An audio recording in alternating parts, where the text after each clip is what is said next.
Have you ever felt like you're the one holding yourself back? Like there's this invisible wall between the life you want and the patterns you can't seem to break? Welcome to GrowLeap Academy, the podcast where we talk real growth, self-mastery, and building a life that finally feels like yours. In today's episode, we're diving into one of the most powerful personal development books out there, The Mountain Is You by Brianna Wiest. We're breaking down why we self-sabotage, how to recognize those sneaky patterns, and most importantly, how to move through them. If you're tired of getting in your own way, let's climb that mountain together. Let's go.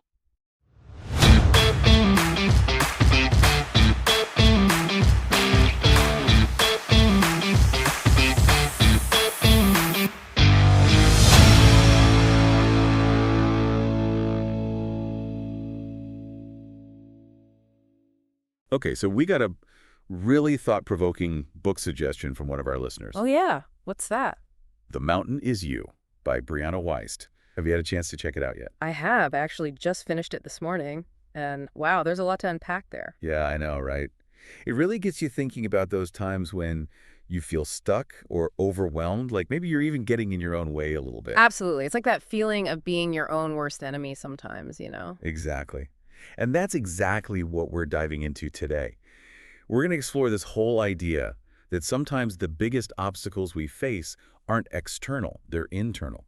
So we're calling this deep dive, The Mountain Within, Why We Self-Sabotage and How to Stop. Love it. Yeah. A deep dive into why we sometimes hold ourselves back, and more importantly, what we can do about it. Exactly. Because we all have those moments, right? Where we feel like we're capable of so much more, but something's just stopping us from reaching our full potential.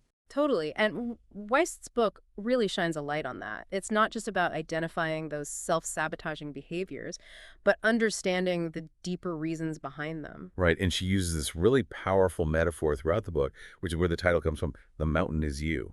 Yeah, it's brilliant. She's not talking about a literal mountain, of course. No, definitely not. Yeah. It's this idea that we all have these internal obstacles, these mountains we create for ourselves that keep us from living the lives we truly desire. And what's so interesting is the way she connects this concept to the natural world. You know, like, think about a forest fire. At first glance, it seems devastating, right? Yeah.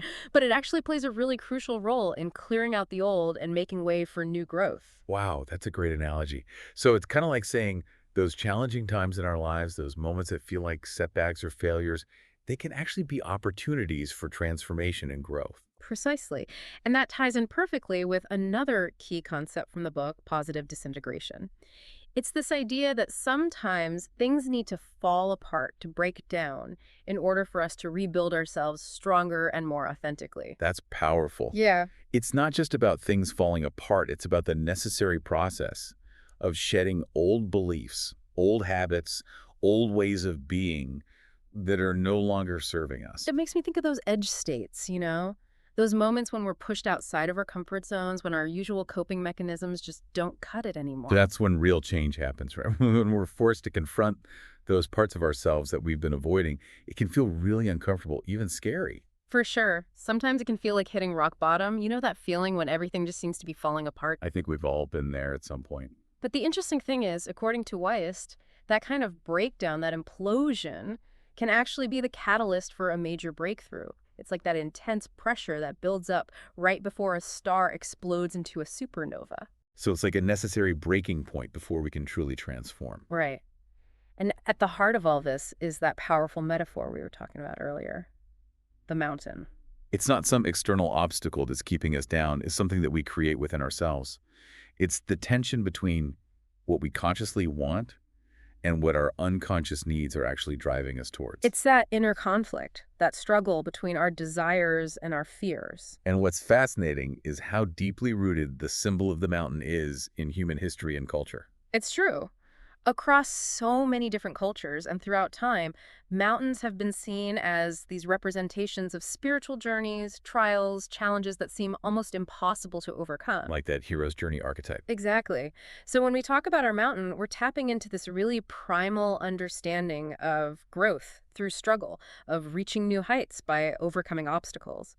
I love that. And, fundamentally, I think that drive to climb, to overcome, is a core part of being human. Just look at nature. Species are constantly evolving, adapting to their environments. The universe itself is expanding. We're wired for growth, aren't we? I think so. And our struggles, our mountains, those are the things that force us to grow inwardly, to deepen our capacity for joy, for resilience, for experiencing life more fully. It's like those cracks and fault lines in the Earth's surface. They're not flaws, they're what allow for the creation of new landscapes, new mountains. So our imperfections, our struggles, those are the starting points for our greatest transformations. Absolutely. Having a mountain doesn't mean there's something inherently wrong with you. It's just part of the process of becoming. Now, when you think about your own mountain, it might be something pretty concrete, like overcoming an addiction or improving a relationship that's been struggling. Right. Or it could be something more general, like that persistent feeling of anxiety that you can't seem to shake, or a lack of self-worth that's been holding you back. But whatever form it takes, the key idea is that this mountain often represents an internal instability, an unresolved conflict that can impact many different areas of your life. And I think it's important to make a distinction between the normal, everyday challenges we all face, circumstantial problems, things that just happen, and these deeper chronic issues that stem from within. So the mountain isn't just about bad luck or external circumstances. It's about those patterns of behavior, those ingrained beliefs that are keeping us stuck. And those patterns often develop over time. It's like they build up layer by layer from all the little hurts, the adaptations we make, the coping mechanisms we develop that might have served us at one point but are now holding us back. So it's not just one big thing. It's the accumulation of all those little things that we haven't fully dealt with. And here's the crucial insight from the book. Confronting that mountain, facing those ingrained patterns head on, is the only real path to freedom, to becoming who you're truly meant to be. It's like there's a sequence that Wiest describes. A trigger event exposes a wound. That wound then illuminates the path forward, and that path ultimately leads to your potential. It's not about avoiding the pain or trying to bypass the mountain altogether. It's about going through it, using it as a catalyst for growth. And that breaking point, that moment of crisis, that's not the end of the story. That's just the base camp. It's the starting point for real change. It's the point where you have to let go of the old version of yourself, the one that's no longer equipped for the climb. It's about reinventing yourself, stepping into a new, more empowered version of who you can be. It's a process of grieving for the younger self, the one who carried you this far but can't go any further. And then it's about starting to envision and embody that future, stronger self, the one who's capable of overcoming the mountain. It's about becoming the hero of your own journey. And that journey is all about developing agility, resilience, self-awareness. It's about understanding your own inner workings, those patterns that have been driving your behavior. This isn't about a quick fix. It's about making deep, lasting changes. It's about transformation. And the mountain, as daunting as it may seem at first, it becomes the very thing that clarifies your purpose. It shows you the way. Exactly. And while you will eventually move beyond the specific challenges of that particular mountain, the strength and wisdom you gain from overcoming it will stay with you. It becomes part of who you are. Precisely. So ultimately, the mastery we're talking about here isn't about conquering some external obstacle. Yeah. It's about mastering ourselves, our inner landscape. It's about recognizing and overcoming those self-imposed limitations that are keeping us from living our best lives. And one of the most common ways we unknowingly create those limitations is through self-sabotage. Oh yeah, self-sabotage. It's sneaky, isn't it? It's often so subtle we don't even realize we're doing it. It's not like we wake up in the morning and say, I'm going to completely ruin my life today. Right, exactly. It's much more insidious than that. And Wiest tells this really interesting anecdote about Carl Jung when he was a child. He unconsciously started associating hitting his head with not having to go to school. Oh, wow. So his neurosis became a way of avoiding something unpleasant. Exactly. And it's such a powerful illustration of how these patterns, these deeply ingrained behaviors, can develop beneath our conscious awareness. It makes you wonder how many of our own irrational fears, our anxieties, our attachments might actually be symptoms of deeper, unresolved issues that we haven't fully addressed. It's like that thing where you get a physical symptom and you treat the symptom, but you never actually address the underlying cause. And the book defines self-sabotage as this kind of refusal to consciously meet our deepest needs. And often it's because we don't believe we're capable of handling those needs, or we're afraid of what might happen if we actually get what we want. It's like we're standing in our own way, preventing ourselves from experiencing true fulfillment. And it can manifest in so many different ways, right? Like maybe someone keeps sabotaging their relationships because they're afraid of true intimacy, even though they consciously desire connection. Or maybe someone constantly undermines their own success because deep down, they don't believe they deserve it, even if they outwardly appear to be striving for achievement. It can even show up in the way we process our emotions. Like we might overthink and analyze our feelings as a way of avoiding actually experiencing them. Or we might engage in negative self-talk, constantly putting ourselves down, even when we're making progress. It's almost like we're afraid of the potential disappointment if things don't work out perfectly, so we sabotage ourselves before we even have a chance to succeed. So it's this kind of self-protective mechanism, but it ends up backfiring because it keeps us stuck in these cycles of negativity and self-doubt. It's like a temporary Band-Aid solution that never actually heals the wound. And the book suggests that these self-sabotaging behaviors often stem from these long-held, unexamined fears that we have about ourselves and the world.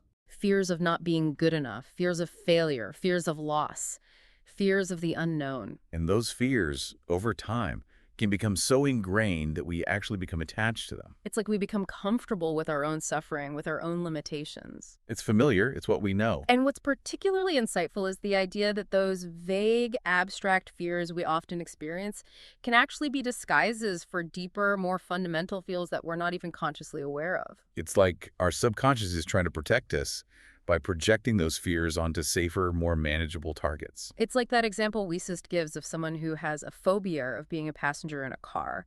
It might seem like an irrational fear on the surface, but it could actually be a manifestation of a deeper fear of loss of control or a fear of moving forward in life.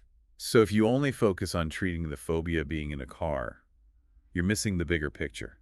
You're not addressing the root cause. Exactly. And that's why self-awareness is so crucial. Because if you want to make real, lasting changes, you have to first be willing to be honest with yourself about where you are, about what's really going on beneath the surface. You have to stop denying your reality and get real with yourself. And that can be a tough pill to swallow. Right. It can be.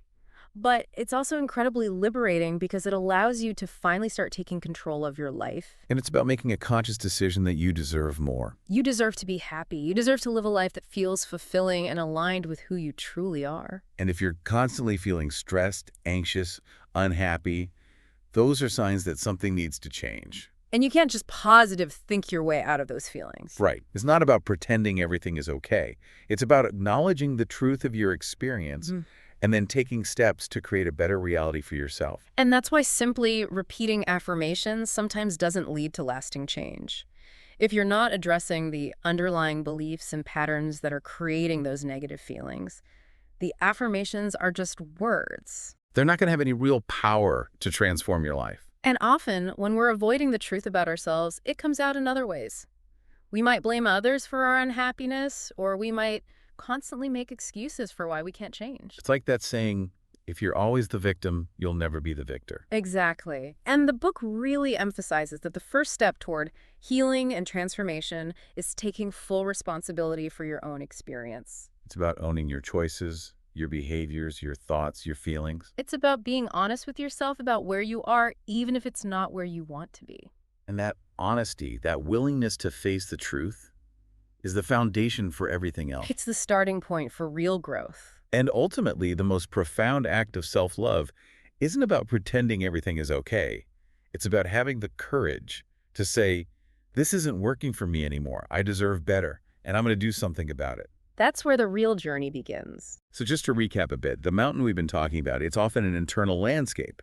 It's shaped by our conflicting needs, our unconscious patterns, those fears and beliefs that we've been carrying around for maybe years, even decades. And self-sabotage, it's often an unconscious way of coping with those unmet needs, with those unresolved fears.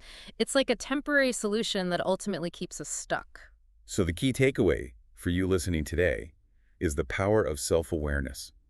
It's about being willing to look within, to confront the truth about your current situation, even if it's uncomfortable. Because that honesty, that willingness to get real with yourself, is the first step toward dismantling those internal obstacles that are holding you back. And we want to leave you with this question to ponder. Which mountain from the book resonates most strongly with you right now? What's that one thing that you know you need to face, that you know is keeping you from living the life you truly desire? And what's one small step you can take today, right now, to start acknowledging that reality? Maybe it's just spending a few minutes journaling about your fears, or talking to a trusted friend about what's been holding you back. Or maybe it's finally making that appointment with a therapist or a coach to help you work through those deeper issues. Whatever it is, remember that you have the power to change. You have the power to overcome your mountain. And within that journey, within that willingness to face those internal challenges, lies incredible potential for growth, for transformation, for creating a life that is truly aligned with who you are and who you want to become. Thanks for joining us for this deep dive into The Mountain Is You. We'll see you next time.